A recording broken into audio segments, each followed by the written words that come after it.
दोस्तों, मेरा नाम उमैर महबूब है और आज का जो टॉपिक है हमारा वो है Geneva Accords.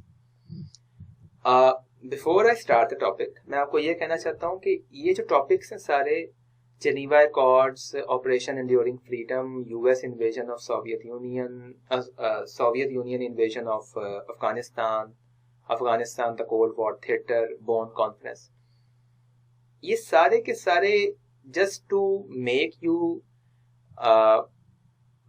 you clear about what happened in those 30 years.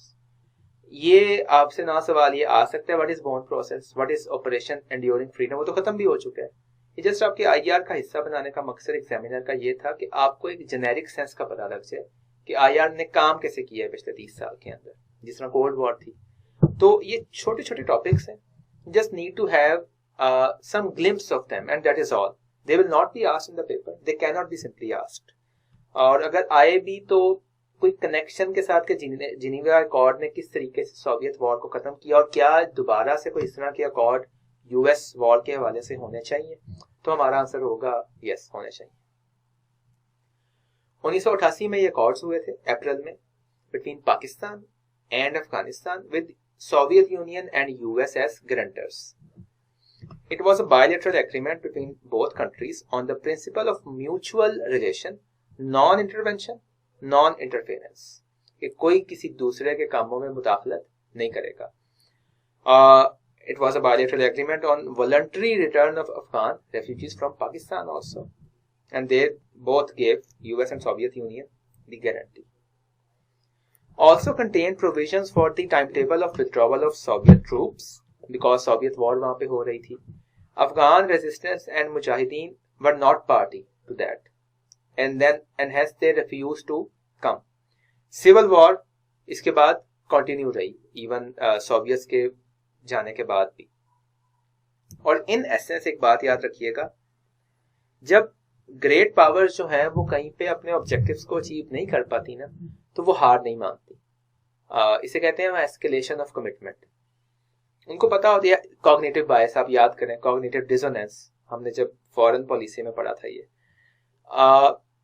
Primarily इसमें प्रॉब्लम ये आ जाती है कि जब आप इतनी हैवी इन्वेजन करते हैं, loss of soldiers, loss of material, international repute खराब होती है आपकी, मुल्क आपका तबाही के धाने पे आ जाता है.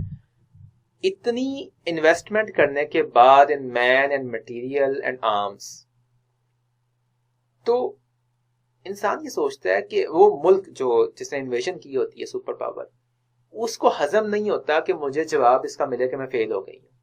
US in Vietnam, Soviet Union in Afghanistan, then US in Afghanistan. So it was, फिर वो सुपर पावर होती है, जो ग्रेट पावर होती है, वो बजाय अपने ऊपर स्टिग्मा लगवा कर जाए, वो बेल आउट करती है, वो निकलती है इस तरीके से ढोल बजाते हुए कि जैसे हम कामयाब हो गए हैं, अब हाँ हमारा टाइम आ गया था निकलने का, हमने अपना ऑब्जेक्टिव अचीव कर लिया, व्हाइल इन एसेंस बाज़ औक़ात वो नहीं अचीव हुआ होता. Same was the case with Geneva accords. It was a political bail out for Soviet Union. अब नेक्स्ट टॉपिक आ जाता है ऑपरेशन एंड्योरिंग फ्रीडम. ठीक है, OEF. It is the official name used by US government to describe global war on terror, originally called Operation Infinite Justice. OEF Afghanistan भी इसकी एक इसका पोर्शन था.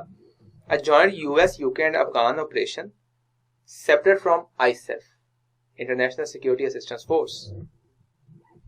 Initial objectives इसके थे destruction of terrorist training camps, capture of Al-Qaeda leaders and cessation of terrorist activities in Afghanistan. Factors इसमें जो थे इस ऑपरेशन के, वो of course major Taliban, US coalition, international support, और इसका रिजल्ट था कि it seriously crippled Al Qaeda network, और US was able to install its own government in Afghanistan. It led to the arrest and extermination of major leaders of Al-Qaeda. And then we come to the Bonn process. Again ये आपका topic है, छोटे छोटे topics है, you just need to have a glimpse of them. 2001 में bone agreement हुआ था. It was an agreed transfer of power from one nominal head of state Burhanuddin Rabbani to another Hamid Karzai after the fall of the Taliban regime, or it occurred without any substantial violence. वैसे rarity in case of Afghanistan. Born Germany में, तो it was a blueprint for a transitional post-Taliban government. ठीक है जी, 2001 में. और Afghan leaders were the primary participants in that. Afghan ministries या cabinet की ministries को डिवाइड कर दिया गया, which was seen as a spoil. So unfortunate. Among factions at Bonn was a key part of the negotiations. जो अफगान फैक्शंस थे उनके दरमियान, डिफरेंट फैक्शंस के दरमियान में मिनिस्ट्रीज को डिवाइड कर दिया गया कि यू अच्छा आप ये दे दें, आप ये दे दें और आप ये दे दें. सो जो existing nominal head of state था रब्बानी, उसको साइडलाइन कर दिया गया, उसने पार्टिसिपेट नहीं किया और तालिबान को बिल्कुल एक्सक्लूड कर दिया गया बॉन प्रोसेस से. यूएन और जो दूसरी इंटरनेशनल एक्टर्स थे उनका बहुत मेजर किरदार था इसके अंदर, और यूएन सिक्योरिटी काउंसिल ने भी इसको बैक किया था. 3 पार्टीज बेसिकली इसमें थी, अफगानिस्तान, इंटरनेशनल कम्युनिटी और यूएन.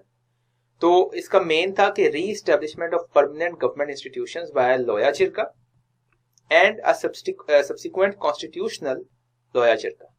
फिर साथ ही उन लोगों ने एक जुडिशियल कमीशन भी बना दी थी और उसकी डिफरेंट एनेक्स्चर्स से, और उसमें इंटरिम गवर्नमेंट जो बनाई गई थी उसकी रिस्पॉन्सिबिलिटीज को बयान किया गया था. This is it for Bonn conference.